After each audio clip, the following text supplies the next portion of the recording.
మూలి అంటే నా పిల్లలకు ఇష్టం లేదండి, ఏం చెయ్యాలి అని నేను ఆలోచించి ఎట్లయినా మన పిల్లలకి ఇది ఒక్కసారి అయినా తినిపించాలని నేను ఏం చేసినానంటే ఆకులు కూడా తీసుకున్నానండి. ఫస్ట్ మనం మూలి ఆకులు మంచిగా వాష్ చేసి కట్ చేసుకోవాలండి. ఆ తర్వాత మూలి కూడా తీసుకుని మంచిగా గ్రేట్ చేసుకోవాలి. గ్రేట్ చేసి అది కూడా పక్కన పెట్టుకోవాలి. ఆ తర్వాత మనము కొద్దిగా నేను కలియాపాకు కట్ చేసుకున్న కొత్తిమీర అండ్ మన ఉల్లిపాయలు మంచిగా కట్ చేసి అది కూడా పక్కన పెట్టుకోవాలండి. ఏదైనా మన పిల్లలకు ఈ రోజు నేను ఆలోచించినాను మూలి పకోడీ తినిపించాలనండి.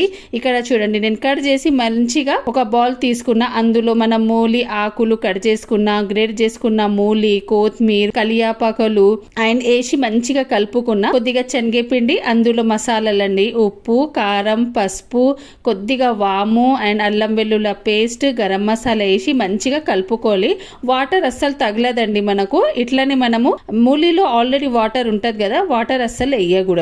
తర్వాత వేడి ఆయిల్లో ఫ్రై చేయాలండి. మా పిల్లలకు అస్సలు తెలియదండి ఇది మూలి పకోడీ. మంచిగా ఆనియన్ పకోడీ లాగా వచ్చిందండి, మంచిగా తిన్నారు. మీరు కూడా ఇట్లనే మీ పిల్లలకు కూడా పెట్టండి. ఓకే ఫ్రెండ్స్, మన మూలి పకోడీ రెడీ అండి. ఎంత క్రిస్పీ వచ్చింది, మీరు కూడా ట్రై చేయండి. Bye bye.